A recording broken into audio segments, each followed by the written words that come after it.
let's do this. What do we got? Oh, hello viewers. Another beautiful day. Hope your five senses work. Health and strength is good or excellent. Yup. What do we got here? Lots of news going on again. Yes, so Sony doing layoffs. Listen to this. Sony lay off 30% of staff from Days Gone developer Bend Studio. Says here, another wave of layoff has hit the game developer space, and this time it's a first-party Sony studio that's been affected following the reports by Bloomberg Jason Schreier. Bend Studios has confirmed that it is letting go of incredible talented team as it begins work on a new game. Says today we say goodbye to some incredible talented teammates as we transition to our next project, said Bend Studio in a social media post. We are deeply thankful for their contribution as they shape who we are, and their impact will always be a part of our story. And what else we got here? It says here, Bend Studios is almost well known for its 2019 release of open world zombie adventure Days Gone, which even received a remaster just a few months ago. Prior to that, the studio has been responsible for the classic Siphon Filter series, which also was developed in several PlayStation Portable and Vita games like Resistance, Retribution, and Uncharted Golden Abyss respectively. And yeah, and it says another wave of layoff has hit the game industry. And wait a minute, respectively. It says here, this is a difficult moment for our team, but we hold immense respect for everyone. We got us here. The company added. As we move forward, we remain committed to build the future of the Bend Studio creativity, passion, and innovation in titles we've crafted. Yeah. Alright, what else we got?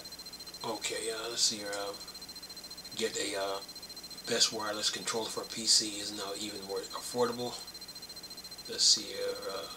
What controller is this? This is the GameSir Supernova controller for PC and mobile.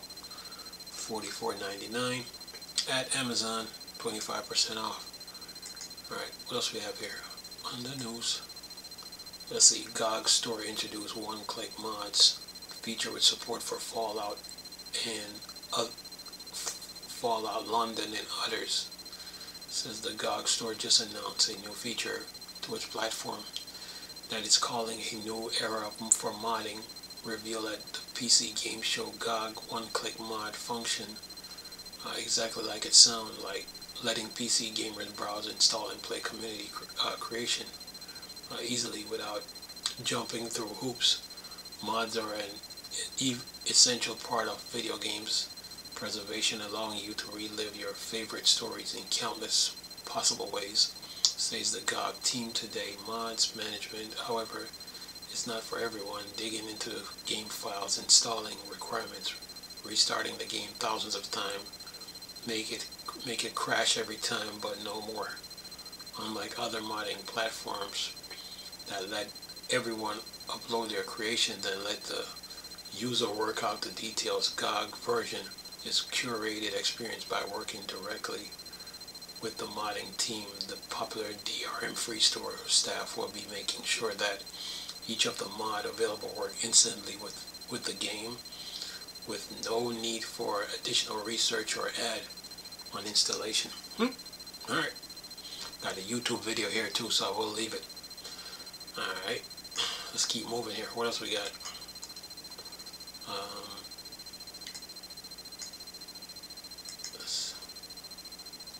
Says here, Anno 117 Paxorama gets a November release date as the Ubisoft unveiled Governor Edition. And there's a video here too. Says collect items, collector's item, and Amphitheater 3D puzzle, 36 by 31 by 13, 84-page art book. Design electric community. Forge NO symbols, approximately 7 centimeters. Albion and lithium coins, steel books, case design elected by community.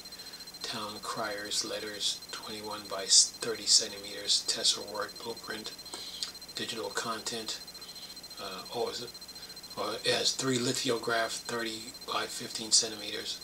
Digital content, base game, year 1 pass, including 3 upcoming DLC. Add additional game content to the builder pack, 3 exclusive ornaments, and 1 player sigil. And there's a video here in the description box, so I will leave it. Alright. And what else? Anything else on this? It says NO 117 Paxorama lands November 13th, 2025. Yeah. And keep moving here. I think that's it here. Now head over to Game Developer and see what they got. What's this? Game industry. Gotta put content out, man. So what's this? Reports Veilguard late pivot from live service spelled doom for Dragon Age sequel sales. Pivoting a single player game to live service multiplayer and back again led to 9 years of development on Dragon Age the Veilguard. And then it says it appears that Electronic Arts has no one but itself to blame for the underperformance of BioWare Dragon Age. Remember months ago I said this game should have been open world?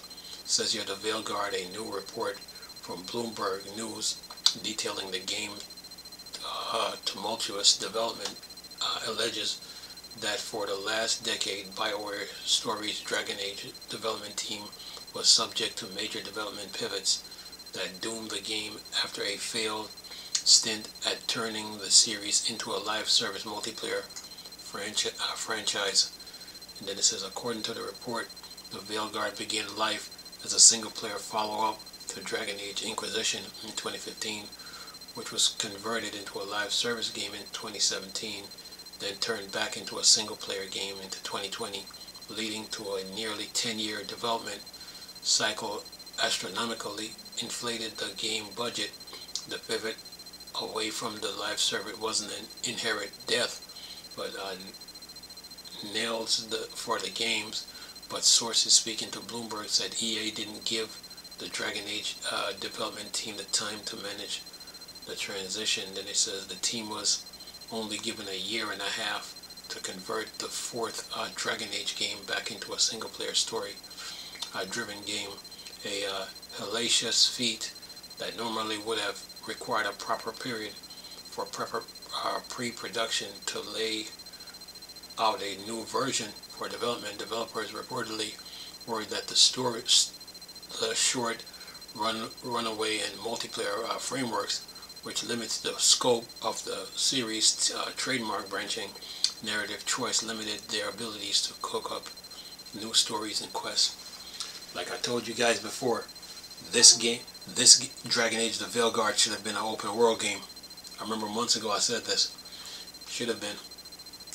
You don't go backwards in video games, man. Man, that's crazy what they just went through. Anyway, what's this? What's this?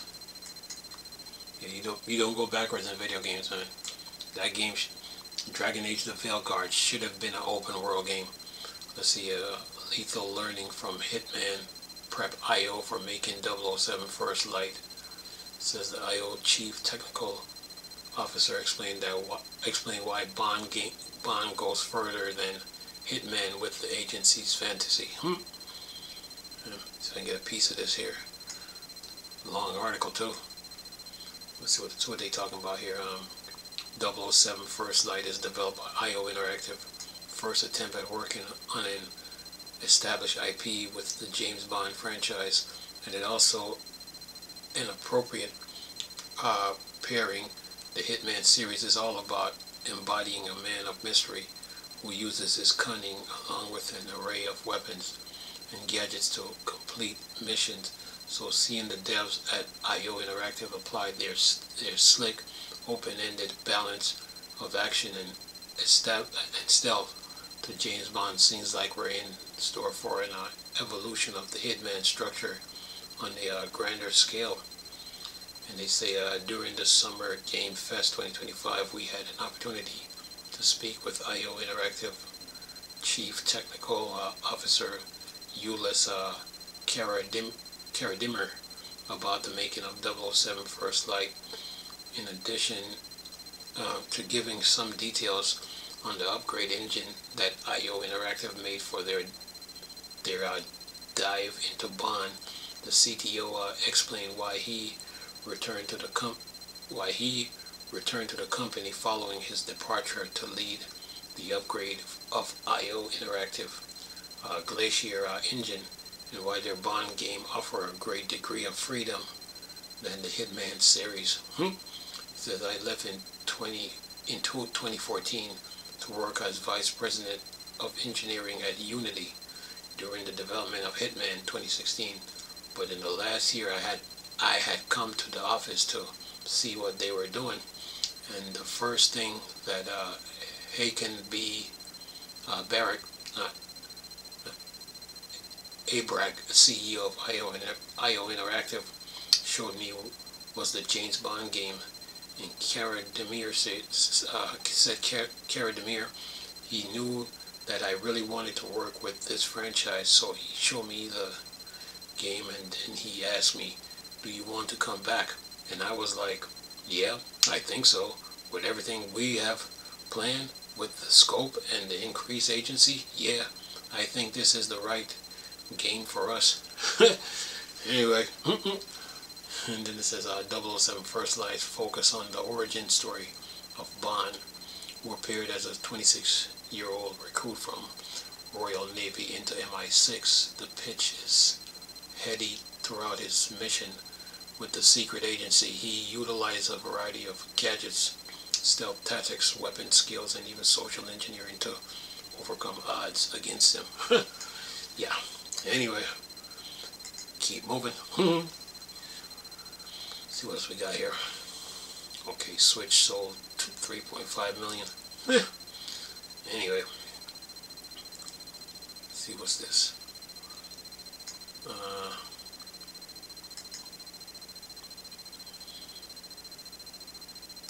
What's this?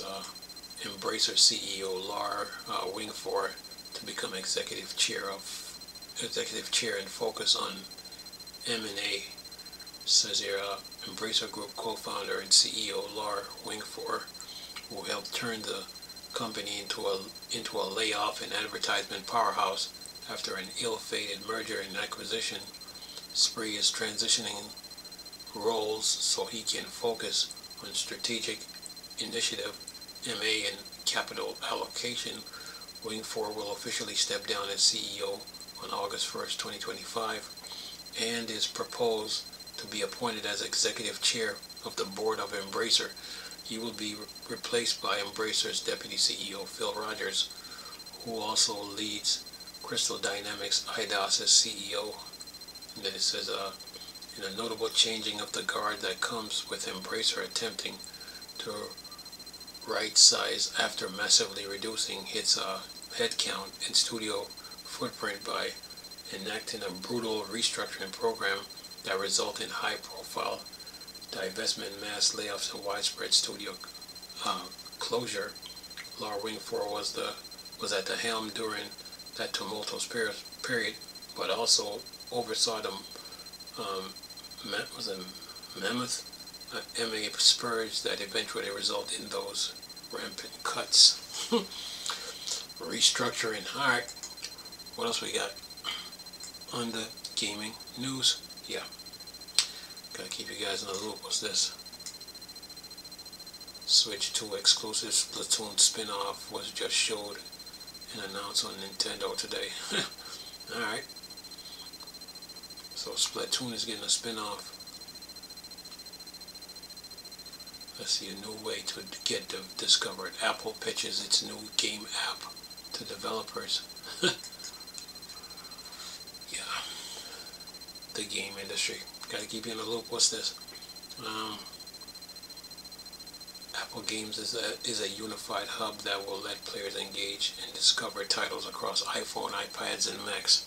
Look, I told you guys. Apple users play video games. Don't let that iPhone fool you. Says your Apple has unveiled a new video game app at WDC 25 that it feels. Whoops. It feels will benefit developers as well as players by enhancing discoverability. Apple Games is built as an all-in-game destination for players to explore what's happening across their games, discover new ones, and play with friends. It's essentially a unified hub where players can access their games experience across Apple devices, letting them discover, launch, and engage with titles across iPhone, iPad, and Mac. The app will come pre-installed on iPhone, iPad, and Mac, and thanks to iOS integration, can appear in the widget notification in the App Store. Okay, so it's like a little Appleverse thing, or that's what it looks like. And then it says, what does it all mean for developers? Apple says the new app will provide an entirely new way for your games to get discovered via personalization and recommendation based on playing habits and the ability for people to see what their friends are playing. It will also highlight game center features and in-app events to encourage ongoing engagement. And what else? It says your achievements and leaderboard let players track their progress from the game app and get notified if a friend passes their score so they can jump back in or reload your game, and if they no longer have your game installed. Anyway, alright, what else we got here on the gaming news? Let's see, what's this? Yeah, gotta keep you guys in the loop. Alright, what's this? SAG-AFTRA reaches tentative agreement with major studio that includes AI guardrails. The performer union has been on strike for almost a year in a bid to secure better working condition in AI protection and for members plying their trade in the video game industry. What's this? It says here, performer union SAG-AFTRA is close to suspending strike action after reaching a tentative agreement with major game studios that will deliver important AI guardrails. SAG-AFTRA actors in the game industry has been striking since July 26, 2024 in search of better working condition and AI protection for members. It said the union has been negotiating with a cohort of video game companies who work with performers under the Interactive Media Agreement. That group includes major players like Activision Production, Blind Light LLC, Disney, Voice Electronic Art Productions, Epic Games, Formosa Interactive LLC, Insomniac Games, Take-Two Production, and WB Games. And then it says the negotiations have been protracted, with SAG-AFTRA previously lambasting those studios for including alarming loopholes in their AI proposal. The last proposal the bargaining group made is still filled with alarming loopholes that will leave our members vulnerable to AI abuse, said SAG-AFTRA in March. The union recently submitted a counter to this proposal that diligently addresses all of the loopholes and would result in a contract that offers the medium protection our members need in order to maintain sustainable careers as a video game performer. AI, yeah, good for them though. Looking out for the workers. Let's see, what's this? Okay. Let's see, what's this one?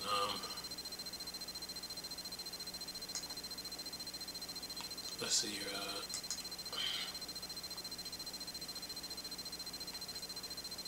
Wait, what's this? Skybound spin up new fighting game studio quarter up. Okay, what's this? Invincible and Walking Dead production company Skybound Entertainment is expanding its video game interests in a new in-house game studio called Quarter Up. The studio debut game will be Invincible versus a tag team fighting game based on a Skybound founder Robert Kirkman superhero comic Invincible, which gained widescreen popularity after a successful animated adaptation debuted on Amazon. The team is led by executive producer and co-founder Mike Willith, formerly of Double Helix Games, which developed the 2013 fighting game Killer Instinct. And then it says a traditional entertainment group like Skybound forming its own game studio is an unusual sight to see in 2025. Skybound, like many owners of the notable franchise, previously licenses properties to game studios like Telltale Games, maker of the Walking Dead Telltale series and its sequel. The company spent 2024 hiring a number of game industry executives like former Activision Blizzard Vice President of Product Management Chris Paulson, seeming to signal an expanded interest in the video game industry. Then it says here, it also ran a crowdfunding campaign for an unnamed AAA game set in the world of Invincible. The Skybound spokesperson confirmed the game developer that the $678,000 it raised in the campaign is being used to support multiple projects at Quarter Up, including Invincible versus. Yeah, good for them. Good for them. Alright, what else we got?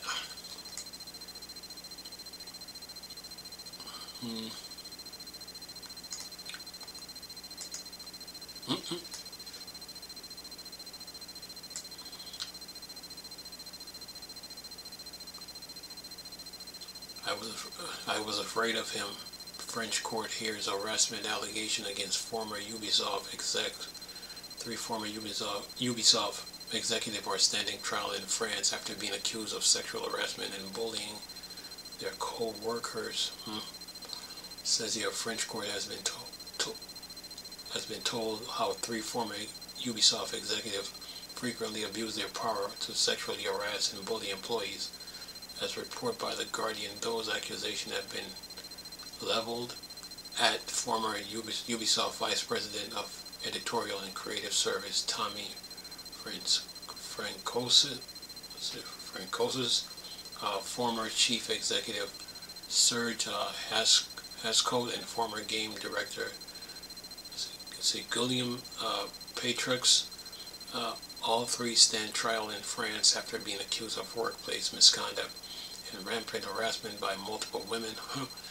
During the 4 days of hearing, women who previously worked at Ubisoft described how they were subject to constant comments about sex and their bodies made to ensure sexist, homophobic jokes and touch physical without consent. Yeah, they're going to be in court for a minute.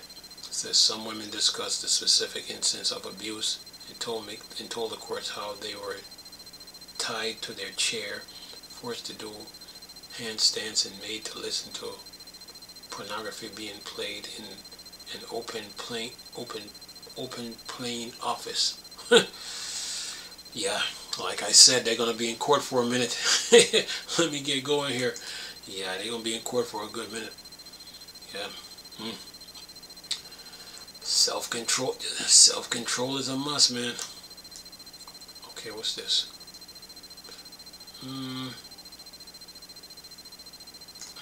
One more here. Yeah, self-control and discipline is a must, man. When you have money, that's for sure. Subway Surfer Blast developer Outplay Entertainment has laid off 21 workers This step was taken to align our operation with current business. Says here, Subway Surfer Blast, an Angry Bird pop developer, Outplay Entertainment, has laid off 21 employees. The Scottish studios confirmed the news in an email sent to mobilegamers.biz and said the layoffs were made in response to current business realities.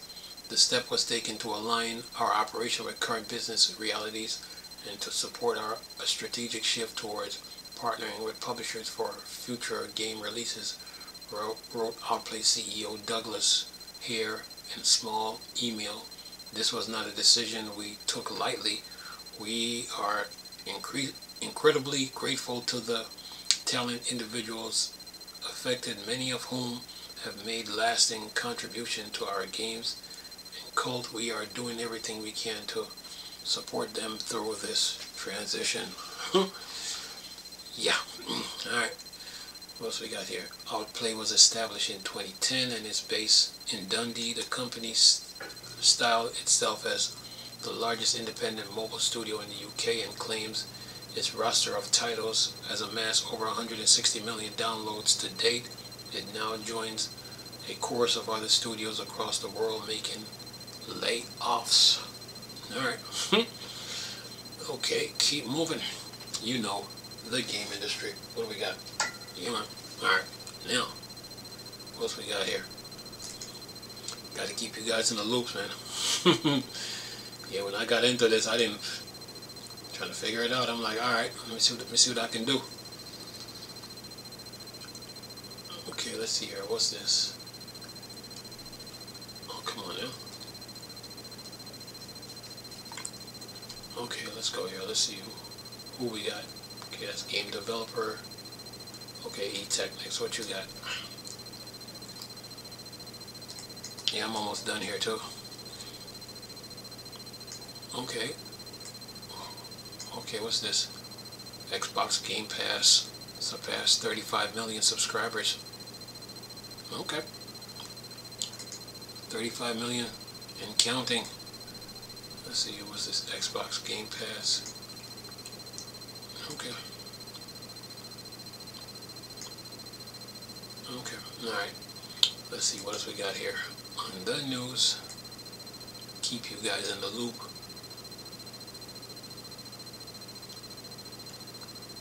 What's this? Yeah, the game industry. What else we got here? Let's see. Well, speaking of which, I gotta go to. Let's see here. Lies of P Overture Too Difficult. Developer announced plans for adjustments. Says here recently the developer at Round 8, known for their game Lies of P, surprised fan when they announced that the Overture DLC was available for their Souls-like game. It was a bit of a surprise that the DLC was announced just after a video leaked via Xbox app. Where it was a surprise or not, the public responded well to the news. Many players returned to the Steam version of the game and possibly also on console, although we don't have the exact data to experience the new DLC. However, some players found the new expansion to be a bit too difficult. If this sounds familiar to you, don't worry. As the developer confirmed, they will be lowering the difficulty level.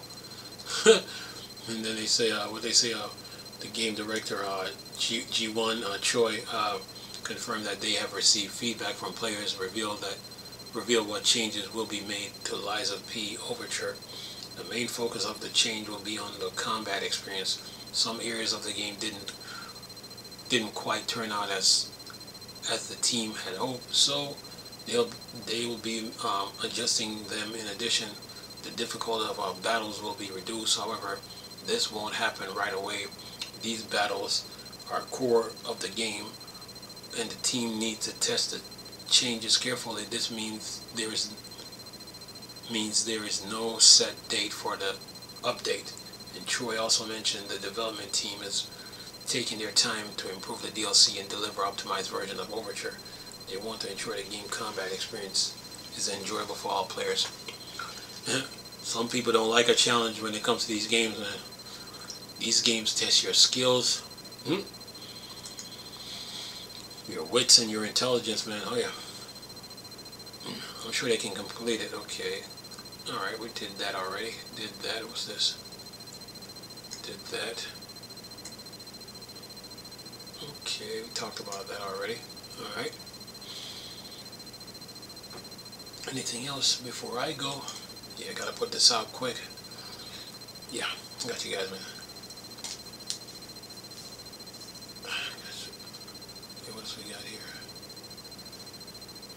Let's see, okay, did game developer, we did Neowind, we did, anything else? I think that is that, so, yeah. You guys, you're good. News, deals, games, update. The usual, you guys are good, so hope this Steam Deck news was good for you. You know, keep you guys in the loop though. Anyway, there's some videos in some of these articles, so I will leave it. Hope you guys enjoyed the video too. Nice talking to you people again. Chris, still Star Wars, Star Trek thing. Fork, dark side. Come. Peace.